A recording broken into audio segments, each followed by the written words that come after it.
சொல்லுங்க, செத்துடலாமாண்ணா? அவன் கூட போயிட்டே இல்லன்னா ஒண்ணு பண்ணலாம். நம்ம கண்ணு முன்னாடியே ஒருத்தி கூட இருந்து பாத்துக்கிட்டு இருந்துடலாம். இல்ல அவங்க அப்பா அம்மா நாத்தனார் ரங்கையர் எல்லாம் பண்ற எல்லாத்தையும் நம்ம பார்த்துட்டு அமைதியா இருந்துடலாம். ஒண்ணு நடப்பணமா இருக்கணும், இல்ல செத்துடணும். என்ன பண்ணலாம்? வெளியே வந்துதானே ஆகணும். இங்க நான் உங்க முன்னாடி வந்து நிக்கிறேன்னா நான் அந்த சுச்சுவேஷன்ல இருந்து வந்திருக்கேன். என்ன சொசைட்டி அதுவும் நான் சின்ன பொண்ணு வேறையா, எங்க போனாலும் அசிங்கமா பேசுவாங்க.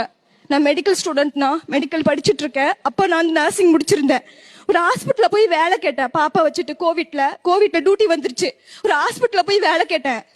நான் உண்மையை சொல்லி வேலை கேட்டேன். எல்லாரும் மாதிரி ஹஸ்பண்ட் ஊருக்கு போயிருக்காங்கன்னு சொல்லல, உண்மையை சொல்லி வேலை கேட்டேன். ஹஸ்பண்ட் இல்லைங்க, குழந்தை இருக்கு, 15 நாள் குழந்தை, சிசரின் பண்ணிருக்கு, கோவிட்ல டியூட்டி, கவர்மெண்ட் ஹாஸ்பிட்டல்ல டியூட்டி முடிஞ்சிருச்சு. நான் போய் இன்னொரு ஹாஸ்பிட்டல், பிரைவேட் ஹாஸ்பிட்டல், அந்த சம்பளம் பத்தல, அந்த போய் வேலை கேட்டேன். அந்த டாக்டர் என்ன சொல்லியிருப்பாரு நீங்க நினைக்கிறீங்கன்னா? இந்த இடத்துல சொல்றேன், அம்மா உனக்கு நான் 40,000 ரூபாய் சம்பளம் தரேன், நைட் டியூட்டி மட்டும்தான், எனக்கு பியாவா வேலை பார்க்கணும், எல்லாமே வேலை பார்க்கணும். 3 நாள் டியூட்டி போனேன். 4வது நாள் கை வச்சான், 5வது நாள் அடிச்சுட்டேன், வேலையை விட்டு தூக்கிட்டான். ஆனா அந்த மாதிரி சொசைட்டி எப்படி பாக்குறீங்களா நீங்க சொல்லுங்க?